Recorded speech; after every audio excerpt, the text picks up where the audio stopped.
Good morning. Happy Friday. Crazy to believe the week is over. And some people may still be asleep, tucked away, nestled in their beds after what might have been a raucous 4th of July. But welcome to the Russ Joy Show, episode number 2. We got a big show today. And as we did a couple days ago over on Tuesday, a lot to get into, bunch of different teams. If you look at the thumbnail, I don't know how much people pay attention to thumbnails on videos, but I'll just tell you right now, a lot to get into today. We're going to talk about the Phillies. Phillies-Braves kick off a massive, massive series today. I don't want to say that it's a make-or-break series. Certainly don't want to overinflate the importance of it. But, well, it's kind of do or die, in a sense, a little bit. And the Phillies are shorthanded, but it is a massive series. You at least have to show up in Atlanta. We'll get to that a little bit later on. Sixers made a couple of moves around the margins. We've seen how the rest of free agency has sort of played out. Not going to touch on the Sixers too much today. The Flyers, there was a point that I wanted to make the other day, and as I tend to do, I talked a lot about different things, and then I got off track. And so I wanted to offer some thoughts on a couple of the free agent signings that the Flyers have made. We'll get to that a little bit later on as well. Jürgen Klopp, who we talked about a little bit at the end of Tuesday's show, flirted with the United States of America, may have done a little bit of a wink and a nod to the U.S. fans. Also had former goalie Tim Howard pretty much volunteer himself to go abroad and to try to pitch Jürgen Klopp on taking over the team. Oh, and by the way, Saquon Barkley might be about to get in on a massive revenge tour. So a lot going on today, and I will go over to the questions, comments, and concerns a lot. You know, on Tuesday, I was on time, which, as some people might know, is not the most common thing with me. And so today, I told my family. We woke up a little bit later today. The kids actually slept in a bit, and I was like, all right, just have to get downstairs, make sure I have everything ready. I'm going to go live right at 8 o'clock. And then I had 2 kids melting down. We had one that had to go off to daycare, and all I could think was, it's great. Second episode, and we're already off of our time. And then I had an issue trying to get Instagram Live up and running, but we're good now. So this show, depending on where you find it, and many of you found it, I will tell you a surprising number of you found it between the Joy Media LLC page and the at the Russ Joy on YouTube. Both of those channels, there's a nice number there, a nice number over on Twitter, where you can follow me at Joy on Broad. You can follow the show at the Russ Joy Show. The podcast feed was nice. I have to say, I don't know why so many of you decided to listen. I hope that many of the people who did will continue to listen. Today's a pretty loaded day. Not only do I have this, but then Crossing Broadcast, apparently, instead of doing it on Thursday, on the 4th of July, Kevin Kincaid said, no, we're going to do it Friday. So we got that coming up at noon. So you can spend some time with me here, go off, have your breakfast, get your work day started, and then you can go back and go follow that show later on today. And apparently there's a big interview that Kincaid did, so there's your little tease for later. I don't think I could say publicly who the guest is yet, but it was somebody pretty big. He had Hilferty a few weeks ago from the Flyers side, from Comcast Spectacor, and then he's got somebody pretty big from another team in town, and it may be the Sixers. But I would never tell you that ahead of time because I don't know if I had clearance to do it. But I'll go over to the questions, comments, and concerns over on YouTube, X, and Facebook. And I'll let you know this. If you're watching on X and you want your comments to show up, there is a slightly annoying thing that you have to do. If you just reply to the video in your feed, I won't see your comment. And it happened to somebody the other day who sent like 6 or 7 tweets my way. I didn't see any of them. If you're on X, you have to click on the video. Almost go like the old way that Periscope used to exist, where you click on the video and you can see like the running thing if people are sending the hearts or whatever. If you leave a comment there, once you click on the video and interact with the video, I'll see your comments. So if you're watching on X and you have thoughts today, by all means, that's the way to do it. Now, I will go over to YouTube really quickly. Former student of mine, Josh White, who follows all these shows that I do. He has some kind of insanity because I was his teacher for a bit, but says, wake up, it's the best time of the week, the Russ Joy Show. Thanks, Josh. All right, let's get into what's going on in Philly sports and beyond today as we get ready for the weekend. And I want to know in the comments today, how was your 4th of July? What did you do on the 4th of July? I've found that over the years, our entire existence, everything that we do on the 4th, has so fundamentally changed. And I had this moment. Let me do this really quick before we get into the sports today. I remember as a kid. Now, granted, I grew up in a very different area as a kid, Coleridge and Schuylkill County. I remember on the 4th of July going out to visit my baba in Branchdale. If you happen to know where Branchdale is, congratulations. You are a lost soul like me. But I remember going out there and there was like a little parade, because this is a very small town. I don't even have a comp. If you're in the Philly area, I don't even know what to compare it to. It's like a tiny little township within a township that probably had like 400 people living there. I don't know what the comp is. But I remember going there and there's like a little parade and you would like dress up in your red, white, and blue. And it was pretty much like the whole town was part of the parade or something. I don't know. But I remember like going to a memorial thing and they would do a thing for the troops. And I don't know what it was. I just remember feeling like as a little kid, there was a lot of America stuff. There was a lot of like patriotism. And again, it was a very different area. It's a super, super conservative area. So maybe that was it. But like trying to figure out what to do with our kids for the 4th of July every year has been like kind of a mess. I remember a few years ago, we went to the Skip Act Parade, which was great. It was just very hot. And yesterday, we did a bunch of stuff. We went to the pool, went to a neighbor's pool, had some friends over. It was great. But I just remember thinking, like, there's nothing that I can find in my general area that gave me the same feeling of the kind of things, the small town things that we did as a kid. So I don't know. Maybe it's just me. If it is, let me know. And if not, you can also let me know. Andrew Fawcett checks in over on YouTube and says, made himself a giant steak and watched Generation Kill again to drown out the fireworks in the neighborhood. A lot of people complain about the fireworks. I don't totally understand. I don't know where we have gone as a society where everybody hates fireworks, or so many people hate fireworks. Now, I will say, if you're in the military and you have PTSD and that triggers you, by all means, you are the exception. I have no problem with you. By all means, you can not like the fireworks. But aside from that, like, I don't know what we're doing. The amount of people that I see posting on community groups about their dogs and how their dogs hate the fireworks, maybe it's just because I was a kid. I remember having a dog. My dog didn't like the fireworks either.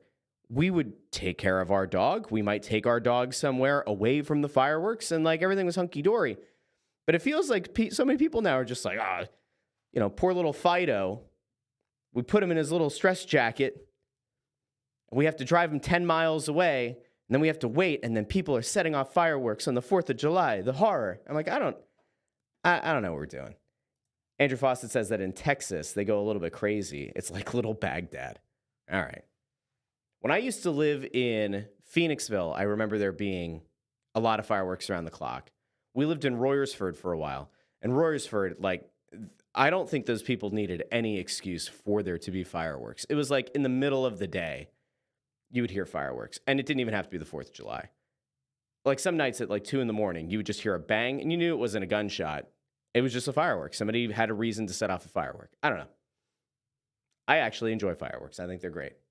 Kyle checks in and says, Waltz's fireworks is the only thing that goes on down there. That is true. Waltz's golf farm, they have a massive, massive fireworks display. Today's the 5th. Phoenixville has their fireworks tonight. They always do it the day after. So maybe we'll go to the Phoenixville fireworks. If you're going to go, let me know.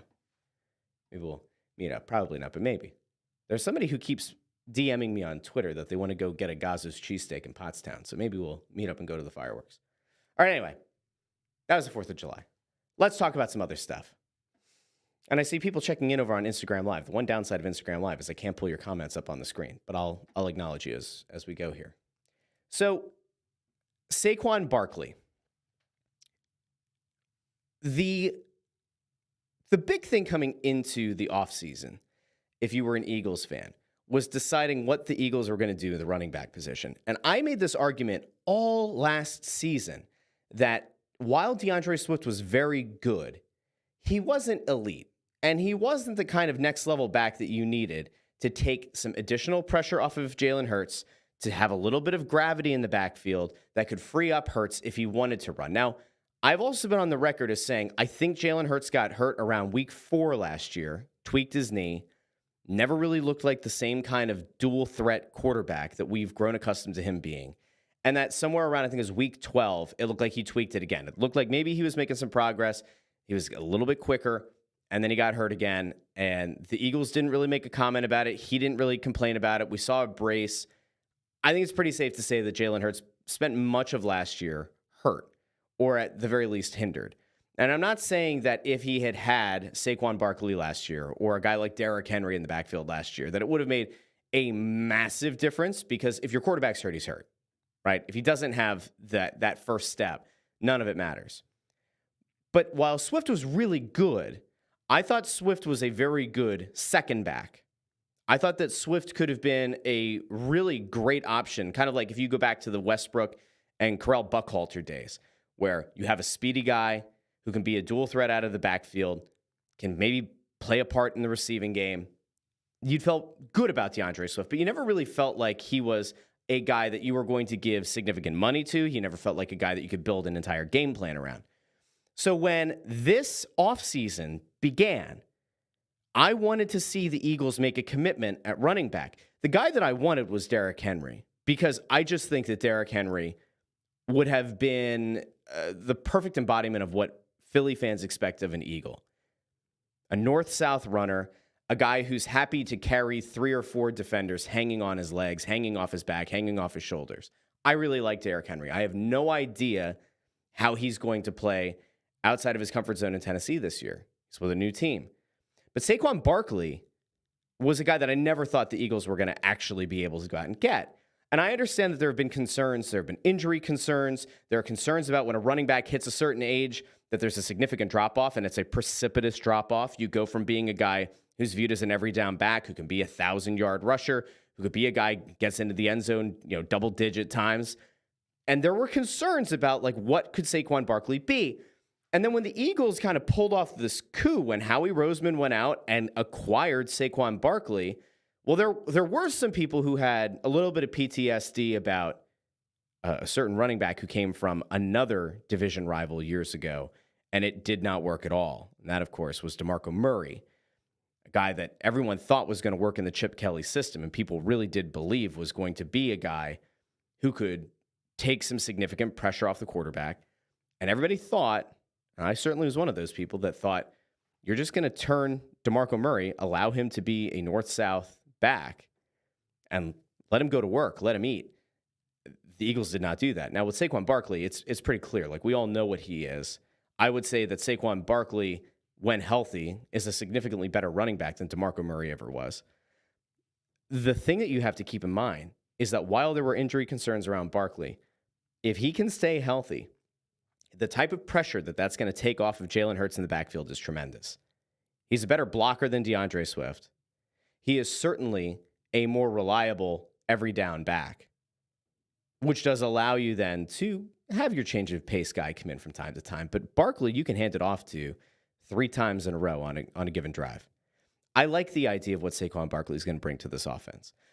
When it all happened, you had a lot of very hurt Giants fans, a lot of them. And the Giants fans felt betrayed by Saquon Barkley. They felt like Barkley turned his back on them, that he showed no loyalty.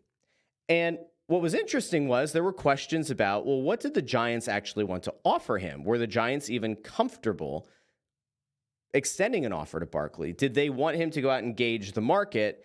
And did they want him to come back and they would have last right of refusal? That they would essentially say, hey, you've played your entire career here.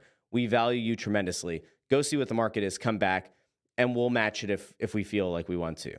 Well, if you've missed this, and you may have around the holiday, HBO has this Hard Knocks show that went through the offseason instead of just training camp, and it's following the Giants. Now, I'm slightly afraid of playing a clip on YouTube because I'm pretty sure that if I play it even off a tweet, they're going to take the whole video down, which is not ideal. Now, if you're listening to the podcast feed, you don't care. If you're watching on X, you probably don't care. I do care about if the YouTube channel gets a strike, so I'm a little bit reluctant to do it. But what I will tell you is, if you haven't seen it yet, there are a bunch of clips from behind the scenes with the Giants where they're kind of pondering, what do we do with Barkley? Is he a guy that we can pay $12 million a year to? Is he a guy we can pay more to? What's the number they're comfortable at? And it was interesting because they had John Mara on, the GM's talking to the owner. The owner essentially says, I don't want to lose him. He's critical to what we do here. If I had my druthers, we wouldn't let him go. And kind of understood that the front office thought, there's a lot of money invested in the quarterback, $40 million to Daniel Jones, which continues to be a legitimate problem for the Giants fans. Whether they want to admit it publicly or not is an entirely different story. Depending on the week, you'll hear that he's the best quarterback in the division, and the rest of society that understands what he is understands that he's probably the third best quarterback in the division, sometimes the worst one in the division, but they're paying him $40 million. The owner says, I don't want to just let Saquon Barkley go. The front office has this idea of like, maybe we can trade him. Then there's another video where it's the entire collective. It's like 5 or 6 guys from the front office in the room together. And they're talking about like, what kind of value does this guy actually have?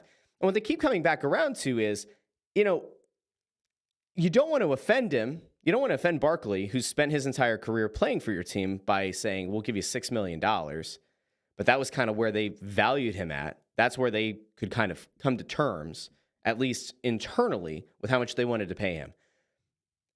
They had this idea of maybe trying to execute some sort of a trade, but then it was like, well, what are we actually getting back? Is it worth it? And then they had the decision that like we could just let him go, let him explore free agency, and have that conversation down the line of let's match. And the interesting thing is, if you were a Giants fan who felt betrayed by Saquon Barkley, who felt that this guy showed no loyalty to the team that drafted him, I would have to think that after watching all those clips, maybe if you're being honest with yourself, you have a moment to say, now I get why players are the way they are. Now I get why players seemingly have no loyalty, if that's what you want to call it, because at the same time, the teams are having these conversations about like undercutting a guy who is tremendously important. The Giants might have a decent enough receiving core. They have a bad offensive line. Their quarterback is vastly overpaid, but they made their bed and they have to lie in it. But they weren't having a massive conversation there about like, hey, let's try to see if he'll take 11. And if he doesn't, then we have to go. No, they're talking about paying him half the salary. So that was the thing. And it's always interesting to see like what a fan base is actually going to say, how they're going to react. And it looked like the reaction online was kind of mixed. But the thing that actually brings it back to Philly is A.J. Brown put out a tweet. And A.J. Brown's tweet was essentially, I saw the Saquon video, like the Giants talking about what they were going to offer him and his value and everything. And it was essentially like, I don't know you very well yet, Saquon, but I'm going to do whatever I can to make sure that you get yours. And for a guy who had been dogged unfairly, really unfairly, by some media in the city, by at least one radio station in the city, about is A.J. Brown a good teammate? Is he a guy who cares about his teammates? Does he actually want to be here? He's pretty much done everything he can to this point to prove that, like, yes, in fact, he does want to be here. Remember, he had that one hit that he did on WIP's afternoon show when it was Fritz and Ike Reese. This is after John Marks left, before Spike Eskin came in. And A.J. Brown called into the radio and had this, like, back and forth with Ike and with Jack, and was essentially like, I want to be here. I want to play here. I love it here. Love the fans. I don't know where this stuff comes from, that I don't want to be here, but I want to be here. He signed his extension. Everything was great. And yet some people in the media especially wanted to still run with the idea that, like, he's not actually happy here. Like, he took the money because of course he would, but, like, he doesn't actually want to be here. There's jealousy between him and Devontae Smith, all this crap. He's done an exceptional job of controlling his controllables, doing what he can do to try to, I guess, reassure the fan base, although I don't know if the fan base ever turned on him. I don't know if the fan base was ever actually the group most responsible for the narrative around him.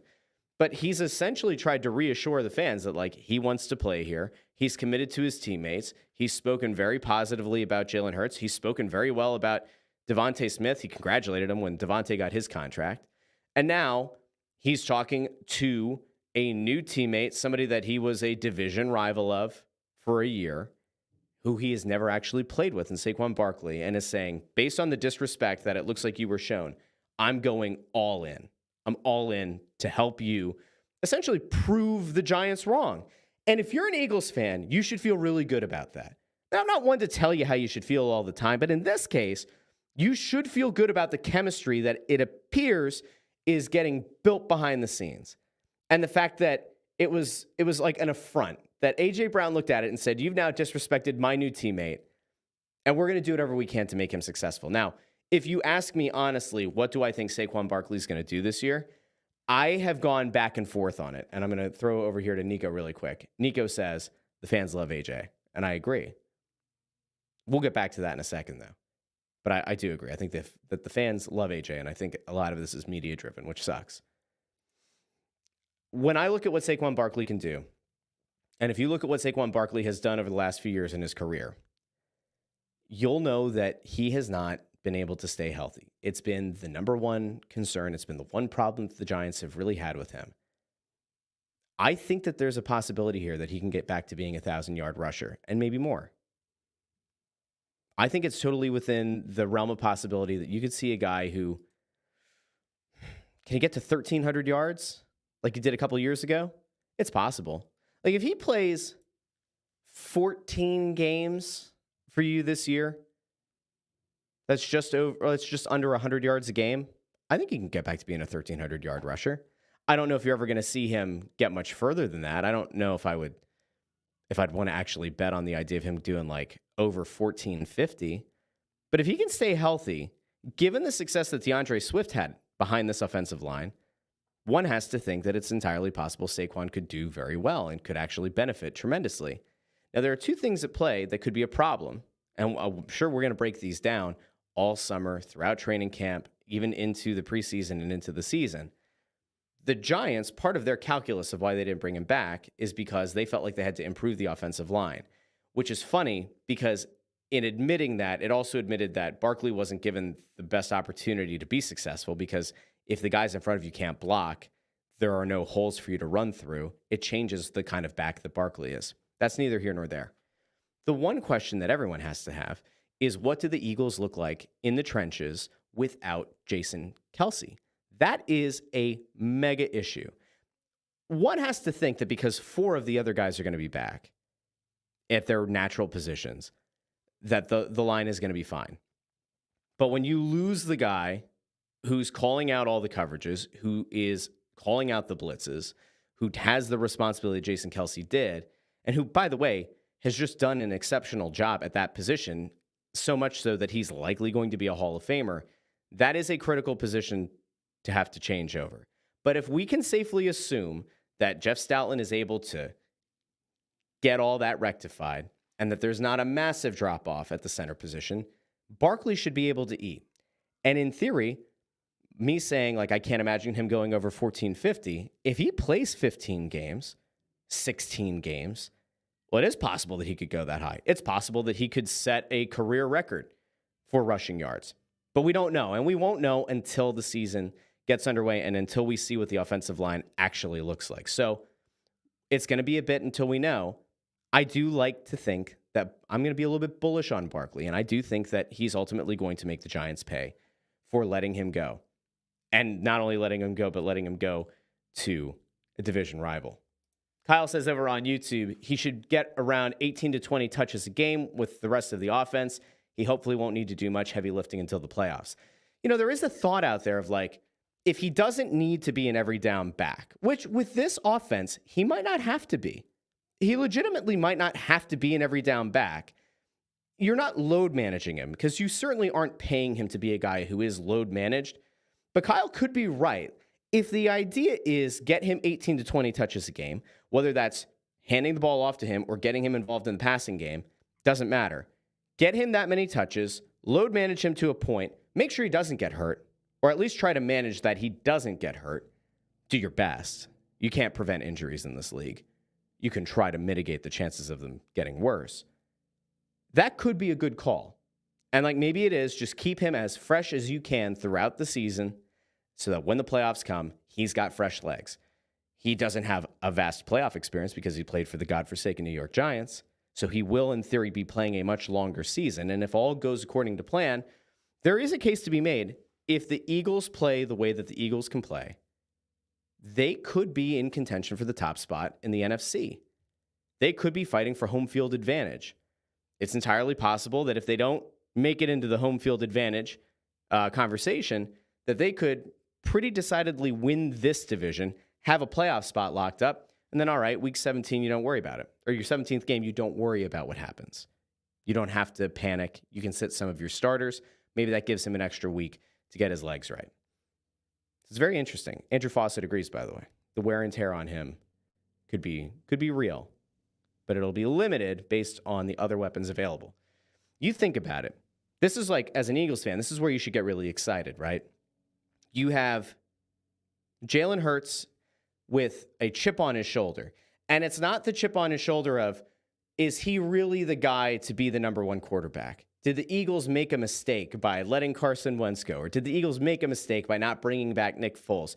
Did they make a mistake by handing the reins over? It's not that kind of chip on his shoulder. It's knowing that 2 years ago, he was the runner-up for MVP. He played a sensational Super Bowl. He had that chip on his shoulder going into last year that he fumbled and it went back for a touchdown against the Chiefs in the Super Bowl. That seemed to be the thing that motivated him to get better. And like I said, I think he got hurt so early in last season, and so much of the offense and the pressure of the team and their success was tied directly to him that he tried to gut it out. And I think that while he might have made some strides throughout the season, I do think he got hurt again. He goes into this season with a different kind of chip on his shoulder. There are a lot of doubters out there. There are doubters in this town about what Jalen Hurts is. And did the Eagles overreact again? Did Howie Roseman overreact again by giving him a massive contract before he needed to, just like he did with Carson Wentz? There have been concerns. There have been questions. I oddly enough, am not concerned. And it's not because I think that Jalen Hurts is this super, super, super elite quarterback. I'm not putting him on the level of Patrick Mahomes, not putting him even on the level of what we saw a year ago from Lamar Jackson. I'm putting him on this tier of he's surrounded by so many great weapons, and he has such an elite line in front of him that he doesn't have to try to turn chicken shit into chicken salad. He can just go out there and play his game. He's got arguably the best wide receiver duo on the outside, unless you want to play the Waddle and Hill game in Miami. I would argue that they are a very balanced pair of outside wideouts. You've got one of the best tight ends in the game in Dallas Goedert. And if healthy, you have one of the most impactful running backs now in your backfield. Is there a case to be made? And let me know in the comments, because sometimes I wonder if I'm overrating it. Is Saquon Barkley, when healthy, even at this stage in his career, given his age and given the years on his legs, is he the most talented running back this team has had since LaShawn McCoy? Is he better than what LaShawn McCoy was? Do we go back to Brian Westbrook? Do we go farther back? Let me know. Again, I'm bullish on what I think Saquon Barkley can be. And I think that there is a reason to have a lot of optimism. I fully expect Saquon Barkley will see those videos, if he hasn't already, that came out of Hard Knocks, and he's going to have a new fire lit. It's one thing to think that you were being not necessarily trash talked by your own organization, but to hear the level of, we think he's only worth $6 million, but we don't want to offend him, but that's really what we're comfortable paying him. That has to light a motivation. I think as a pro athlete, if you're a good pro athlete, or if you're a great pro athlete who wants to be elite, there's that intrinsic motivation. You are motivated within. But it always helps to have a little bit of that extrinsic motivation, to have a little bit of motivation that comes from other places. In this case, it could be what was said on Hard Knocks. Nico over on YouTube says Saquon is going to be electric if he's healthy. Andrew Fawcett thinks that Barkley already knew what was said. That's why he's an Eagle now. Landros says, yes, Barkley is a stud. Behind this O-line, the sky is the limit. And Landros actually brought up another good point here, too, that I want to get to. Maybe it'll depend on the game plan. We were talking about the touches before. How many touches per game? Maybe it'll be different under Kellen Moore. As far as how the game plan looks, do we know? I am always so reluctant to put any stock into what the reporters see at mini camps, at voluntary OTAs. I'm even like a little bit skeptical about what they see in reported training camp. Like if you're new and you haven't followed me this whole time and you have no idea what to expect from me on any given day, I despise the play-by-play that we get out of training camp. I actively loathe it, okay? Like when I see my Twitter feed get blown up with 6 or 7 beat reporters saying, Devontae Smith drops a pass from Jalen Hurts, and then they're tracking how many drop passes a receiver has on a given day. Or they try to make a huge talking point out of like if Jalen Hurts was inaccurate because of a bad day at practice. That kind of stuff drives me nuts. Now, radio stations love it because it gives them fodder. It gives them something to talk about. It certainly gives them something more pressing, more relevant, I guess, to them, and certainly more current than like taking a Jalen Hurts quote from 2 weeks ago out of context and then running with it for 10, 11 days. All this is to say, I think that the Eagles are in good position, and I do think it's going to be interesting to see what Kellen Moore is going to do and how he's going to scheme Saquon Barkley into this offense. So we'll see. Now, there are a few other things that I wanted to get to today. One of them, very notably, is the Phillies and the Braves have a series coming up. It starts tonight, and based on probable pitchers that I have seen, Aaron Nola will be on the mound for the Phillies. Now, again, for those of you who don't know, I'm not the biggest Aaron Nola believer. I think that the Phillies very clearly last offseason wanted to go out and find another top-of-the-rotation starter because they knew that Zach Wheeler is their one true ace and that they thought they needed another number 1, 1A, number 2 starter because Aaron Nola is a guy who can eat innings. Aaron Nola is a guy who, in his arm, has ace stuff, but up here seems to just get thrown off from time to time. And so I've always been kind of critical about what exactly is Aaron Nola going to be and what can he be for you and what is his upside. And I come back to this because Yamamoto is a guy that the Phillies went after hard. And there are some who have murmured behind the scenes that the Phillies actually had a bigger offer out to Yamamoto than the Dodgers ended up offering and then he agreed to. And if you think about it, he's a young pitcher, yes. And you could think that like he not only fits the short term, but the long-term vision of the team. That's entirely fair, and it's a fair point to make. I do once again say that I think that was an indication that the Phillies were aware they needed another top-end guy. Now, all of this goes without saying, like we can have this moment. Ranger Suarez has been sensational this year. Christopher Sanchez, not including last night, has been very good this year. He was the reigning pitcher of the month. Like, they've had some great performances. I've been a big Spencer Turnbull guy, a Turnbull truther the entire season, very upset about what happened to him, the fact that he was doing so well in the rotation. Taijuan Walker came back. He was your big money signing a year ago, and so you felt the need to try to shove him into the rotation, even though I don't think he had earned it. Taijuan Walker implodes a bunch of times. Taijuan Walker kind of takes everybody on the Taijuan Walker journey. He looks like your worst starter. He really does look like your fifth starter by a significant margin because of the emergence of Ranger Suarez and Christopher Sanchez. And then Nola had his head on pretty straight for most of the season. Wheeler is your ace. Everything was hunky-dory. And then when Walker finally went down, they said, all right, we're going to go to Turnbull. And I got myself excited because I'm like, good. The man earned his spot. And then he got hurt, 3 innings into a start, and he's been on the IL ever since. And it's a shame. I think jerking him around between being in the rotation and the bullpen probably messed him up. He's had some injury concerns before. There was the thought going into this year that he'd have an innings limit, all that. I still think that when he is healthy, I would like to see Spencer Turnbull in the rotation. I would be happy if I never had to watch Taijuan Walker pitch another game in red pinstripes. I'm sure they'll probably figure out a way to get him back in the rotation. I don't want to see it. I do not want to see it at all.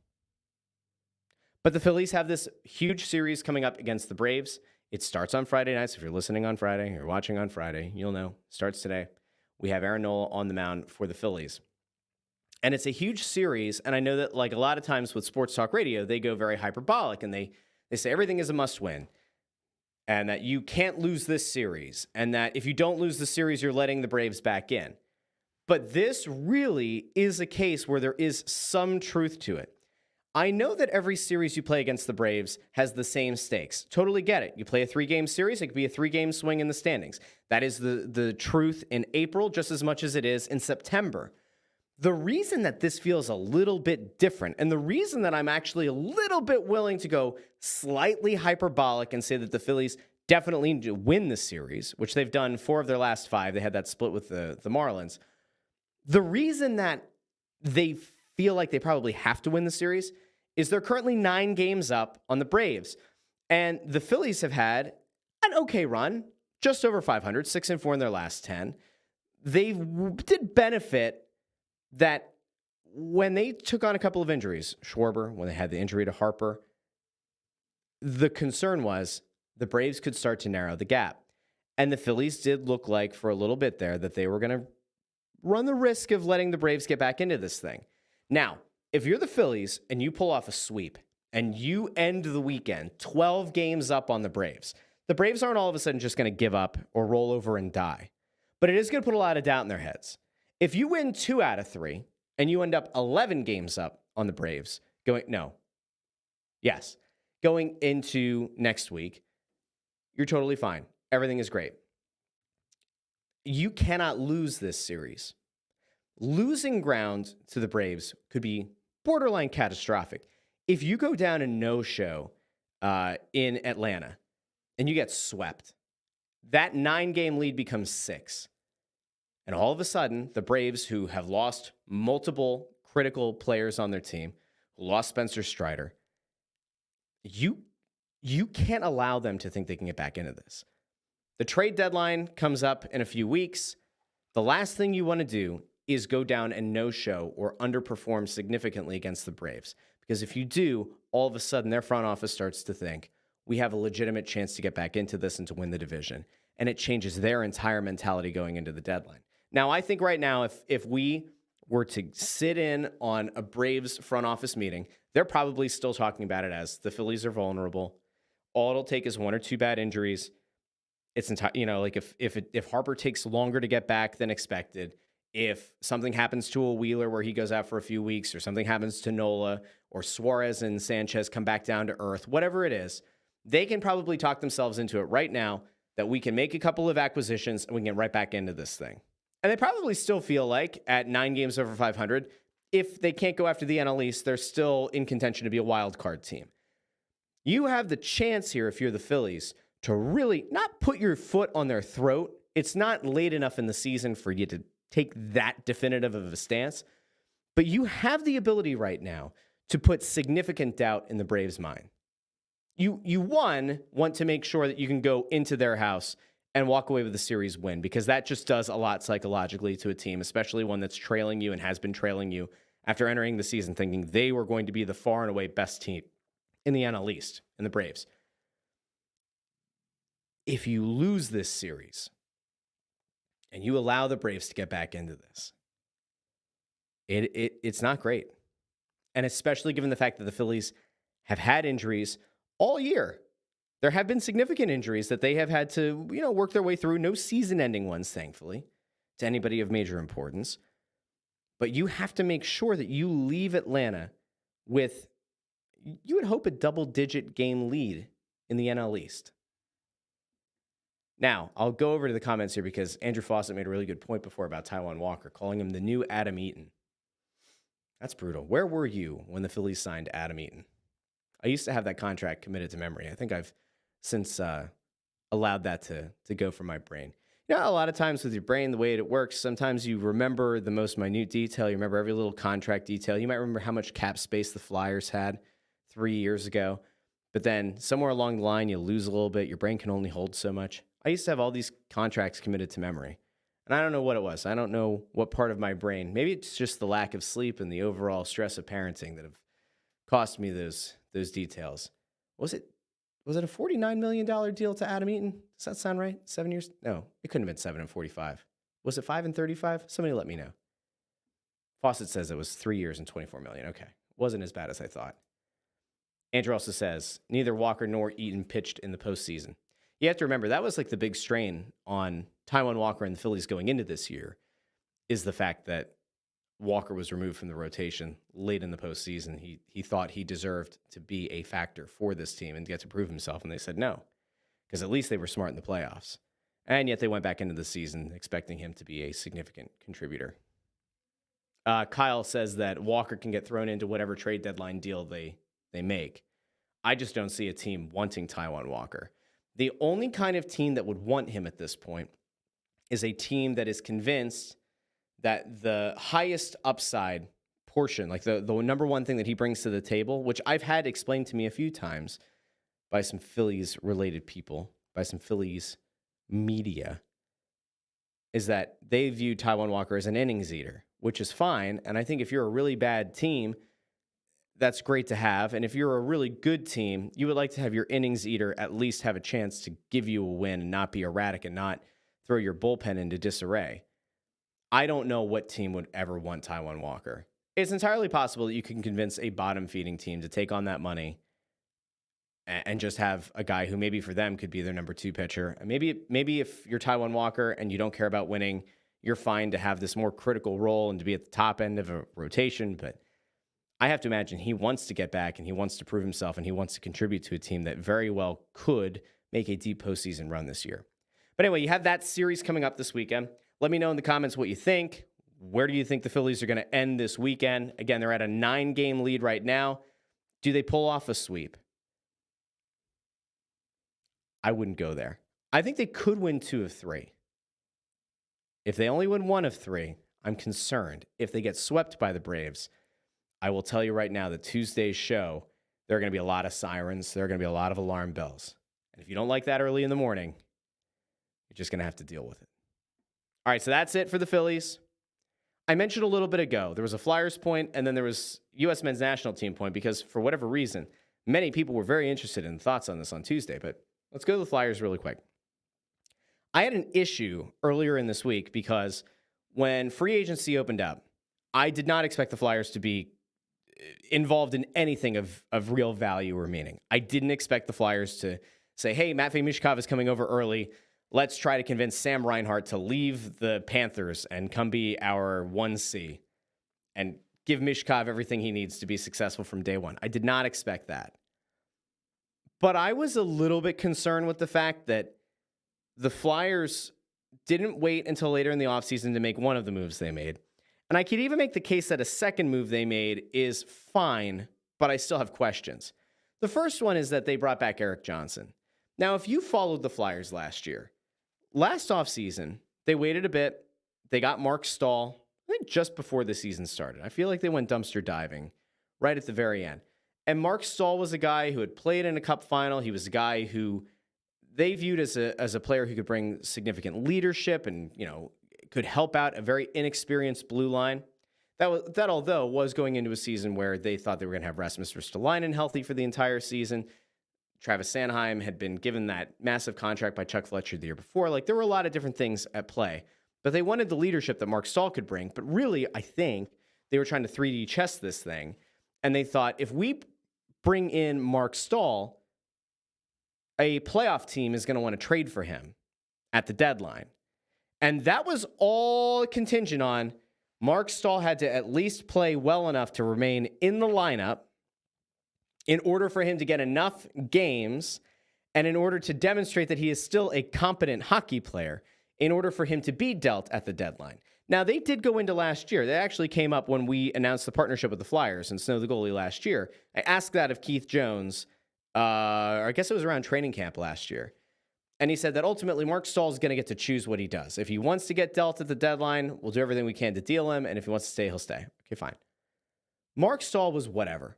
I had no problem with him last year, except the head coach does this thing where he scratches the young guys for the sake of getting a vet in, even if that vet hasn't played particularly well. And Mark Stahl, for much of last season, did not play particularly well.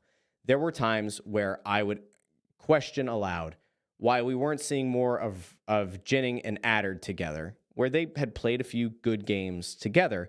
I was like, why are the Flyers continuing to scratch one of those guys just to get Mark Stahl in the lineup? I had concerns, and I know that some people, they go back to it because I was concerned about this Erik Johnson signing, which I'm going to get to here in a second. But I understand why, as a team, you want to have a guy who brings veteran leadership, who could be your number 7 defenseman.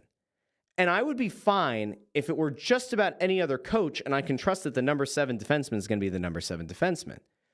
However, the coach you have in place is a guy who will do anything he can to try to win every game he can, which on the surface is good, but not when you're in a rebuild.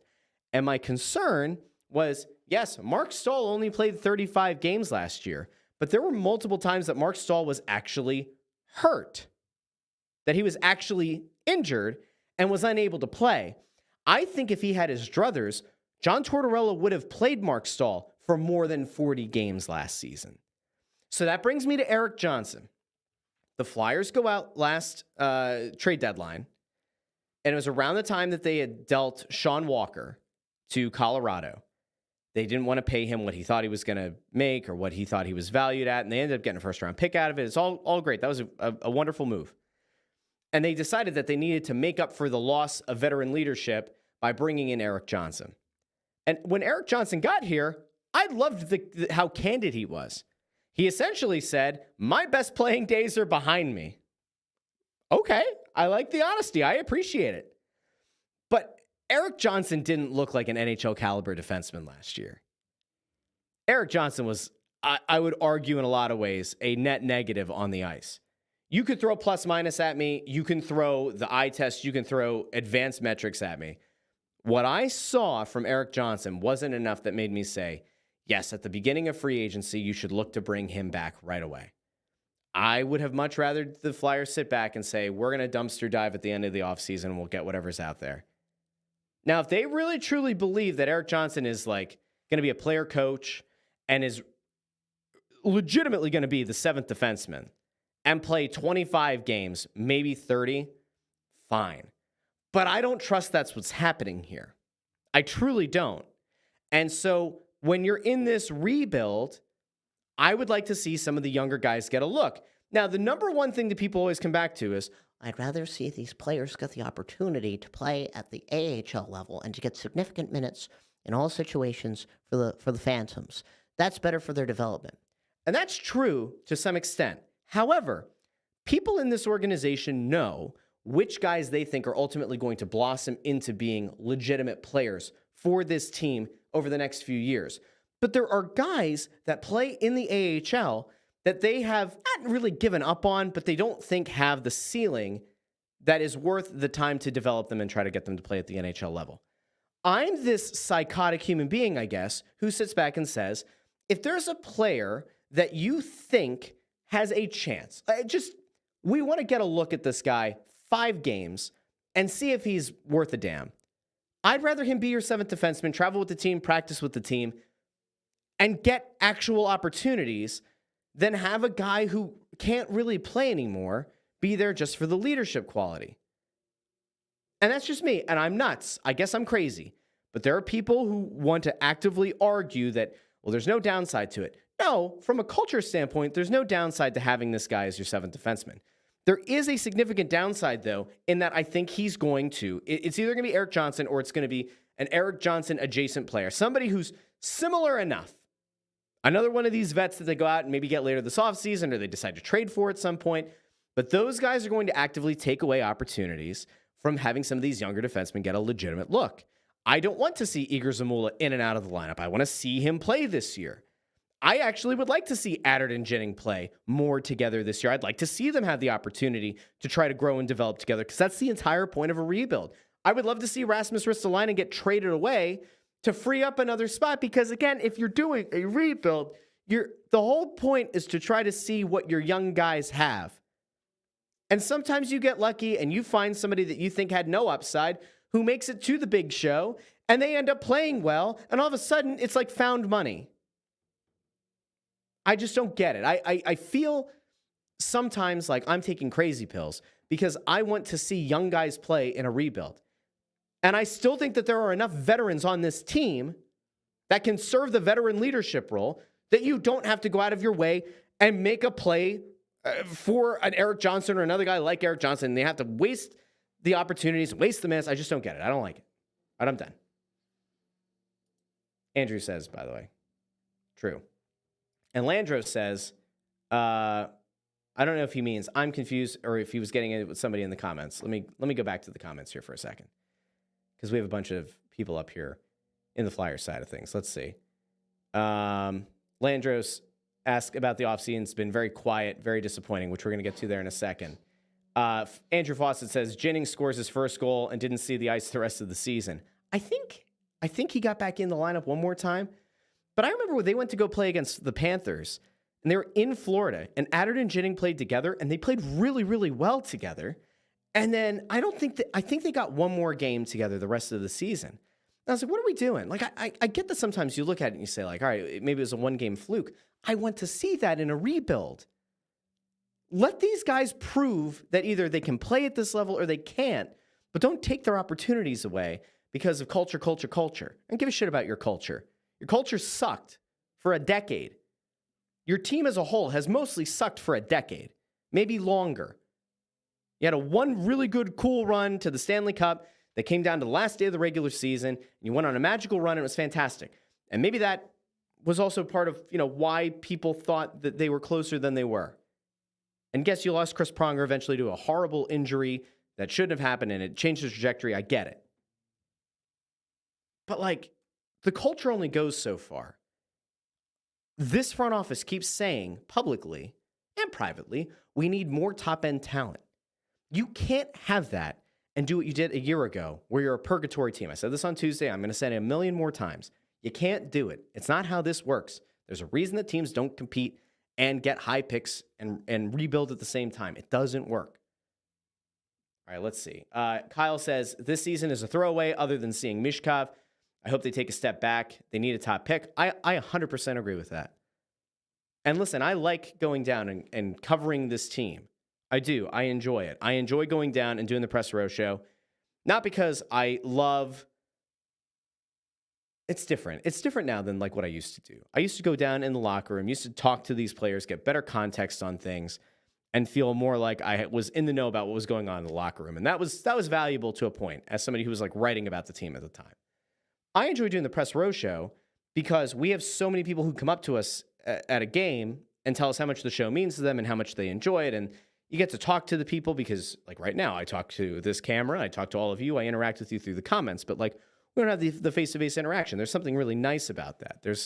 I work from home, so I don't talk to people that much. I talk to my wife and my kids and sometimes our friends, but it's not the same as being in an office or back in the days of teaching and running into people and you talk to 200 people a day or something. It's a little bit different. So maybe that's what it is. I've covered bad teams. I had to sit through that 2018 season where they fired Hextall and Hextall. I've been there. I'm fine with going down and covering a bad team and trying to piece the whole thing together and figure it out. I'm okay with it. All right. I'm not if the team sucks and it's all in the goal of trying to get a top pick, I'm fine. Mishkov deserves to have a good player centering his line, though. And that, I think, is really where they have a problem. Because I don't know where I don't know where Tortorella is going to pencil him in. I imagine that Konechny is going to be on the top line and Mishkov is going to be on the second line, and I don't know who the center is going to be there. And the idea that you might have Morgan Frost centering that line, only for Torts to do the thing where he pulls. I don't want to see Mishkov get jerked around. I actually want to see him be put in position to be successful. And if it means that he's on a line with Sean Couturier, and that's just what you do for the whole season, I'm fine with it. Just figure it out. Don't tank the kid who came over early and who's your best player, your best prospect, who could blossom into being your best player if all things go well. Let's see. And then I guess that's where we get back to this message about the mixed messaging, because I think that the front office is saying one thing and sometimes their actions are doing an entirely different thing. That's where we're at. Andrew Fawcett says, after listening to Nick Schultz pressers, I hope he gets an opportunity to be more than a developmental coach. I'm not entirely sure about that. I've heard some very mixed responses to what Nick Schultz has done so far since being brought back into the organization. Landry says, culture is great when you win. I agree. Linda Joseph says, that saw you here in the Philly area was Ant disagreeing. Agreed with Russ on this. Ant and Bundy and I on Snow the Goalie, we have very different opinions on what this team should be, could be, all that. I will contend pretty consistently that I think, and I'm pretty right about this, but I think that the mentality that Ant has is in line with what made the Flyers a mediocre team for a decade. And that their unwillingness to really tear down all the way and build this thing up the right way is going to prove to be really problematic. And then if they have another season this year like they did last year, where they end up with a purgatory pick, which not only sucks to be a purgatory pick, but also makes it harder for you to get up to where the elite talent is, as we saw this year potentially with Demidov, I think you screwed up. if they have another season where they're flirting with the playoffs again, I'm going to actively say they screwed this thing up. It's not a rebuild at that point. We'll see. Andrew says that he's concerned about the TK situation about Konechny. I am as well. I've heard a few different things. I do think that there are people in the front office who are more in line with my line of thinking. Maybe not about a trade, but about what the value of Konechny should be. That he's probably like an $8 million player. Maybe 8.5. You certainly can't pay him over 9. You just can't. And that if there are people who are going to advocate for it, they're out of their minds. Andrew says that maybe Frost or Paling is going to center. It's possible. What they'll probably do. This is actually my guess now. I think that they would put Mishkov with Scott Lawton centering a line, because they would say that Lawton is a more responsible two-way center than Frost is, and that they would be worried that if Frost and Mishkov played together, Mishkov would pick up a lot of bad tendencies that they would claim that Frost has, that he gets lost in his own end and isn't back to help defensively. That's my guess. I could be wrong. And then Landros, last thing here on the Flyers before we move on to the last topic for the day, says Konechny has a $9 million second-line right wing behind Mishkov. Is that a dumb contract coming? Yes, that would be a bad contract. And I know that it all comes out in the wash because Mishkov is on an ELC. Konechny is your best player, and he needs to get paid, all that crap.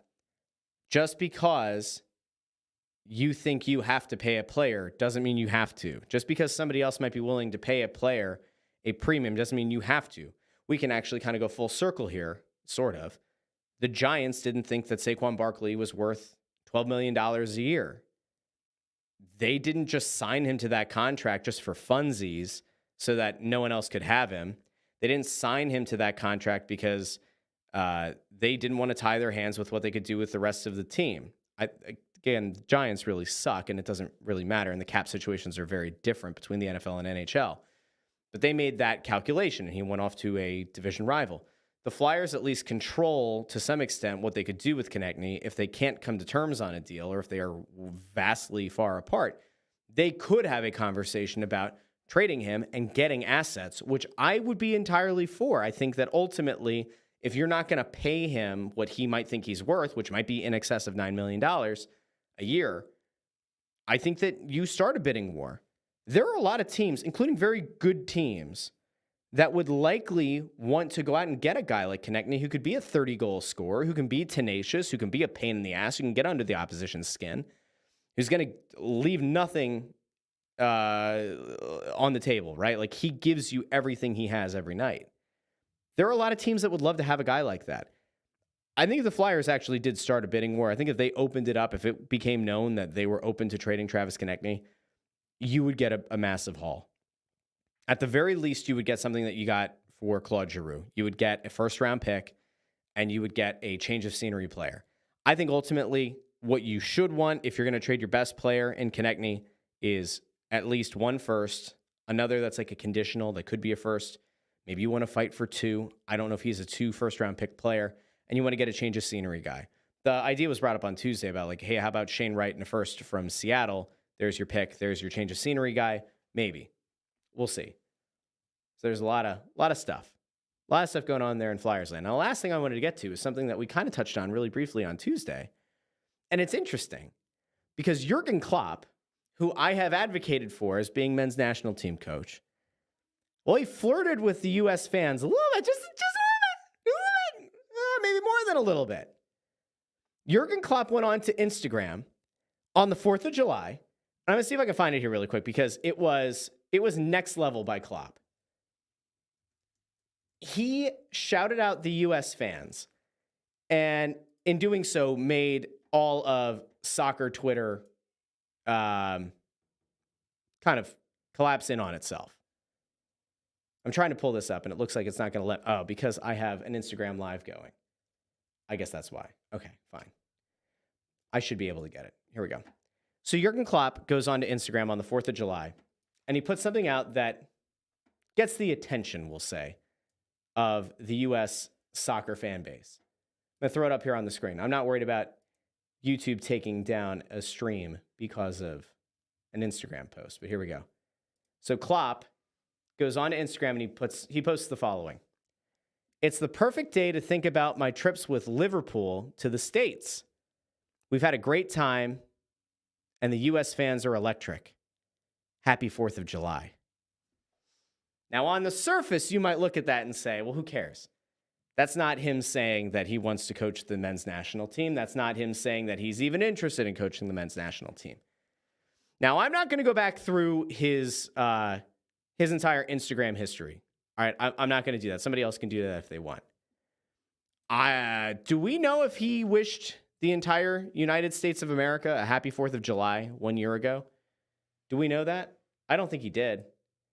I'm just looking to see. Maybe he didn't even have an Instagram back that far. So maybe we'll never know. Now, I did see that there were some people out there who had a concern or a thought that perhaps Klopp could be going to Miami because Beckham wants him to manage that team. If David Beckham costs, there's a very strong chance that Jürgen Klopp has no interest in the U.S. job. Okay, there is also a significant chance that the U.S. Soccer Federation, is too stupid or too egocentric, too narcissistic to allow this guy to come in and overhaul things. I actually think that could be a bigger problem, that U.S. Soccer wants Klopp less than Klopp wants the U.S., because he's going to hold people accountable, and that might cost some of them their jobs or make their jobs a lot less cushy. If Beckham puts a seed of doubt into the head of Klopp, if Klopp actually is considering the men's national team job, if he's starting to mull it over and U.S. Soccer is open to it, and David Beckham swoops in and gets Klopp to go manage Miami, which I don't think will happen, but if he does, we have to deport David Beckham. That's it. I don't make the rules. But if David Beckham costs the U.S. men's national team the chance to have Jürgen Klopp come in and manage this team and build this team leading into the 2026 World Cup that you're going to host, have to hashtag deport Beckham. Again, I don't make the rules. I'm just here so I won't get fined. That's the end of our show today. I want to thank everybody who joined live on YouTube. You can go follow this show. Some of you are subscribed to and you follow and you're watching right now on the @JoyMediaLLC account over on YouTube. Some of you have found your way to the new YouTube channel @The Russ Joy Show. Make sure, if you haven't done so already, you go subscribe over there. Ring the bell so you get notified whenever I go live with a show. Again, this show is going to be Tuesdays and Fridays, at least up until football season, 8 a.m. Eastern. You can go follow the show on Twitter @The Russ Joy Show. You can follow me on Twitter @JoyOnBroad. I want to thank everybody again for joining me. A big thank you to everybody, by the way, who has now subscribed to the podcast feed and is getting this podcast on Apple Podcasts, Spotify, Pandora, Amazon Music, wherever they get their podcasts. Do me a favor, as you go into this weekend, let 2 people, just 2, it could be 4, it could be 10, but at least 2 people, let them know about this show. Let them know you decide to join me every morning at 8 a.m. on Tuesdays and Fridays, or you decide to listen in the podcast feed. Share this show and let people know about the Russ Joy Show. I want to thank all of you again, and I will talk to you, well, I'll probably talk to some of you at least, on Snow the Goalie at some point. I will definitely talk to some of you later today on Crossing Broadcast, talk to some of you on Monday's Crossing Broadcast, but in the meantime, if the next time I talk to you is Tuesday, I hope this show brought a little bit of joy to your day. And Kyle, I want to wish you the same. You have a nice weekend as well. Thanks again, everybody who supported the show, and I will talk to all of you on Tuesday here on The Russ Joy Show. Have a great weekend, everybody.